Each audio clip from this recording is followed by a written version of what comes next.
Welcome to new video. तो आज की इस वीडियो में हम लोग डिस्कस करने वाले हैं कि वो ऐसी कौन सी चीज़ें जिसकी वजह से लोग जर्मनी नहीं आ पाते।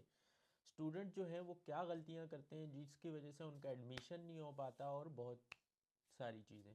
तो आज हम ये सारी चीज़ें डिस्कस करने वाले हैं। तो चलिए शुरू करते हैं। सबसे पहली चीज़ जो है जिसकी वजह से जो है स्टूडेंट्स जर्मनी नहीं आ पाते, उनकी जो सबसे मेन रीज़न है वो है short listing university incorrectly. Student जो क्या करते हैं वो चले जाते हैं कंसल्टेंट्स के पास। कंसल्टेंट्स बोलते हैं बहुत ईजी है, हम आपका आसानी से एडमिशन करा देंगे। असल में कंसल्टेंट्स क्या करते हैं, उनका एडमिशन करा देते हैं टूरिज़्म में या फार्मिंग में, इस तरह की यूनिवर्सिटीज़ में करा देते हैं जिनमें एडमिशन मिलना तो बड़ा आसान होता है, लेकिन वो क्या करती हैं, वो उनकी स्टडी से रिलेटेड नहीं होती। अब स्टडी से अगर रिलेटेड नहीं होती तो आखिर में क्या होता है, वो पढ़ तो लेते हैं, डिग्री पढ़ लेते हैं, लेकिन उनको जॉब्स नहीं मिल पाती। तो कभी भी आपने कंसल्टेंट के पास नहीं जाना। अगर आप जा भी रहे हैं तो उनको आपने बोलना है कि मेरा उस डिग्री में आप एडमिशन कराएं जो मेरे बैचलर से अलाइन हो रही है। मतलब जो आपने बैचलर पढ़ा है तो आप मास्टर्स भी उसी सब्जेक्ट में करें। फॉर एग्जांपल अगर आपने बैचलर्स का मेजर आपका सप्लाई चेन है तो आप मास्टर्स भी सप्लाई चेन में करें। और दूसरी चीज़ होती है कि लोग जो है यूनिवर्सिटीज़ जो है शॉर्ट लिस्ट कर रहे हैं रैंकिंग की बेस पे या फिर है ना लोकेशन की बेस पे। रैंकिंग की बेस पे आपको क्यों नहीं करनी, वो इसलिए नहीं करनी कि आप हाई रैंकिंग यूनिवर्सिटी होगी तो हाई रैंकिंग कंपटीशन होगा, तो आपने हाई रैंकिंग में भी करना है, लेकिन साथ में ही आपने कम से कम 9-10 जो है लो रैंकिंग वाली यूनिवर्सिटीज़ में भी एडमिशन करना है। जर्मनी में जो है वो आपकी स्किल्स देखी जाती हैं, ना कि यूनिवर्सिटी की रैंकिंग। अगर आपने पब्लिक यूनिवर्सिटी से पढ़ा है तो सब जितनी भी पब्लिक यूनिवर्सिटीज़ होती हैं उन सब की पढ़ाई अच्छी होती है। दूसरी चीज़ है वो है लोकेशन। तो अक्सर लोग क्या करते हैं कि बिग सिटीज़ को टारगेट करते हैं। फॉर एग्जांपल बर्लिन हो गया, फ्रैंकफर्ट हो गया। तो यहाँ पे जो यूनिवर्सिटीज़ हैं, म्यूनिक हो गया, हैम्बर्ग हो गया, इन शहरों की यूनिवर्सिटीज़ में है जो है वो लोग सिर्फ अप्लाई करते हैं, बाकी यूनिवर्सिटी में नहीं करते। तो ऐसा क्या होता है, उनके 6 महीने ज़ाया हो जाते हैं।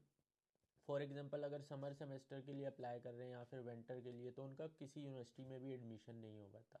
आपने इन हाई रैंकिंग में तब अप्लाई करना है या लोकेशन पे की बेस पे तब अप्लाई करना है जब आपका ग्रेड बहुत ही अच्छा हो। अदरवाइज़ आपने कुछ हाई रैंकिंग यूनिवर्सिटी में भी अप्लाई करना है, लेकिन लो रैंकिंग यूनिवर्सिटीज़ में भी अप्लाई करना है। आपने एक बैलेंस रखना है। उसके बाद अगर हम आ जाते हैं तो दूसरी चीज़ हमारे पास है बैड LOM, मतलब लेटर ऑफ मोटिवेशन और CV। अब लेटर ऑफ मोटिवेशन में लोग क्या करते हैं कि letter of motivation chat GPT से लिखवा देते हैं, थोड़ा बहुत अपना एडिट करते हैं। तो आपने ये बिल्कुल नहीं करना। जर्मन यूनिवर्सिटीज़ जो होती हैं वो बहुत ही जो है देखती हैं कि ये चैट GPT से लिखा हुआ है या बंदे ने खुद लिखा हुआ है, क्योंकि चैट GPT और अगर आपने खुद लिखा हो तो उसमें ज़मीन आसमान का फ़र्क होता है। तो आपने हमेशा अपना LOM जो है वो चैट GPT से नहीं लिखवाना। अब LOM के कुछ जो उस पर मैं डिटेल में वीडियो भी बनाऊंगा। आपने सबसे पहले अपना इंट्रोडक्शन दे देना है, फिर है ना आप क्यों जर्मनी आना चाहते हैं वो लिख देना है, और फिर आपने यूनिवर्सिटी के कौन से कोर्सेज आपको पसंद है वो लिख देना है। क्योंकि इस तरह से आप डिवाइड करेंगे तो जो आपका इंट्रोडक्शन और जर्मनी क्यों आने जाते हैं वो आपको एडिट नहीं करना पड़ेगा, बल्कि सिर्फ आपको यूनिवर्सिटी के कोर्सेज एडिट करने पड़ेंगे अगर आप दूसरी यूनिवर्सिटी में अप्लाई करेंगे। और हर यूनिवर्सिटी में जो है जब आप अप्लाई करें तो उस यूनिवर्सिटी के कोर्सेज पढ़ लें, जो जो कोर्सेज आपको पसंद हैं उसके बारे में थोड़ा सा LOM में लिख दें कि मुझे ये कोर्सेज क्यों पसंद हैं। तो इस तरह से आप लोगों ने LOM बनाना है। और दूसरी बात आ जाती है CV की। तो CV हमेशा कोशिश करें कि आप यूरोपास का जो फॉर्मेट है अप्लाई करने के लिए, यूरोपास पे जाएंगे आप वेबसाइट पे, वहाँ पे आप उस हिसाब से अपनी CV बनाएं तो आपका एडमिशन आसानी से हो जाएगा। उसके बाद हम आ जाते हैं आइल्ट्स पे। लोग जो है आइल्ट्स को बहुत ईजीली ले लेते हैं। एक लोग होते हैं कि बहुत ईजी ले लेते हैं, और एक होते हैं बोलते हैं कि यार आइल्ट्स की तैयारी कौन करे। मैं जो था मैंने आइल्ट्स की तैयारी खुद की थी, क्योंकि 60,000 to 70,000 आपको, अगर आप 50,000 60,000 अगर आप कहीं सेंटर में जाके दे रहे हैं, इससे अच्छा है कि आप एक महीना घर पे बैठ के खुद तैयारी करें। तकरीबन 500 की बुक्स आती हैं पास्ट पेपर्स की जो आइल्ट्स होते हैं, पास्ट के जितने भी टेस्ट होते हैं, तो वो आपने ले लेने कैम्ब्रिज वाले। और घर पे है ना रोज़ आपने तकरीबन 3-4 जो है लिसनिंग करनी है, रीडिंग करनी है, राइटिंग करनी है। और आजकल यूट्यूब से बेहतर कोई टीचर नहीं है, तो आपने यूट्यूब से सीखना है। मैंने यूट्यूब से किया था और 6.5 बैंड्स आ गए थे, जो तकरीबन हर यूनिवर्सिटी में एक्सेप्टेबल होते हैं। तो आपने आइल्स ज़रूर करना है। देखें, अगर आपने अपनी प्रोफाइल मजबूत करनी है, अगर आपके आइल्स भी नहीं है, जो है आप सिर्फ जो है इंग्लिश प्रोफिशेंसी सर्टिफिकेट पे अप्लाई कर रहे हैं, तो आपको एडमिशन नहीं मिलेगा। और आपने जर्मन लैंग्वेज भी नहीं की हुई, तो कोशिश करना है कि आपकी प्रोफाइल इतनी स्ट्रॉन्ग हो कि कोई यूनिवर्सिटी आपको रिजेक्ट करने से पहले 100 बार सोचे। तो आपने आइल्स की तैयारी खुद करनी है। मैं यही सजेस्ट करूँगा कि बुक्स ले आएँ घर पे, रोज़ तकरीबन इतनी करें। थोड़ा सा मेहनत करनी पड़ेगी, थोड़ा सा टाइम देना पड़ेगा, बोरिंग भी होता है, लेकिन आप इजीली कर सकते हैं। लोग जो है आइल्स को छोड़ देते हैं कि नहीं यार मैं इंग्लिश प्रोफिशेंसी के बेस पे अप्लाई करूँगा, तो उनका एडमिशन नहीं हो पाता। उसके बाद हमारे पास आ जाती है लो ग्रेड्स और स्टडी गैप।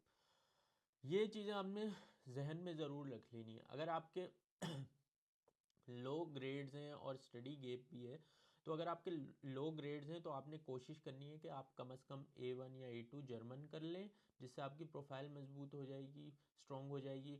या फिर है ना, आप जो है कहीं वर्क एक्सपीरियंस अगर आपका नहीं है, तो आप कोशिश करें कि कहीं से सर्टिफिकेट जो है थोड़ा बहुत काम करके सर्टिफिकेट ले लें और वो सबमिट कराएं।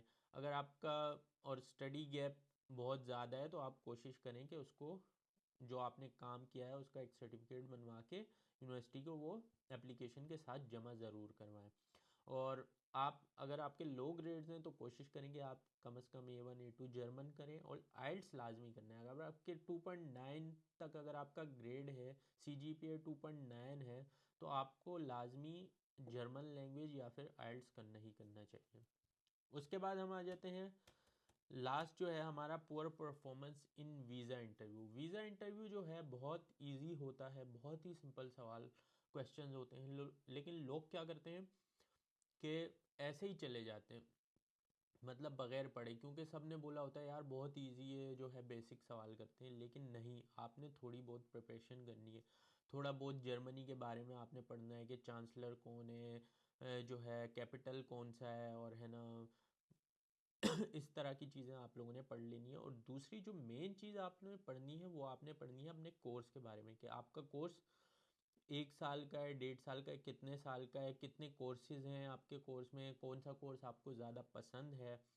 तो इस तरह की चीज़ें होती हैं। अगर आप भी इंटरव्यू की तैयारी कर रहे हैं और आपको क्वेश्चन चाहिए, तो मेरे पास एक बहुत बड़ी फ़ाइल बनी हुई है जिससे मैंने तैयारी की थी, और अल्हम्दुलिल्लाह मैंने तकरीबन सारे क्वेश्चंस के जवाब सही दिए थे, और मेरा एडमिशन इजीली भी हो गया था और वीज़ा भी इजीली मिल गया था। तो अगर आपको वो चाहिए तो कमेंट्स में मुझे ज़रूर मैसेज करें, ताकि मैं आपको वो चीज़ ईमेल कर दूँ।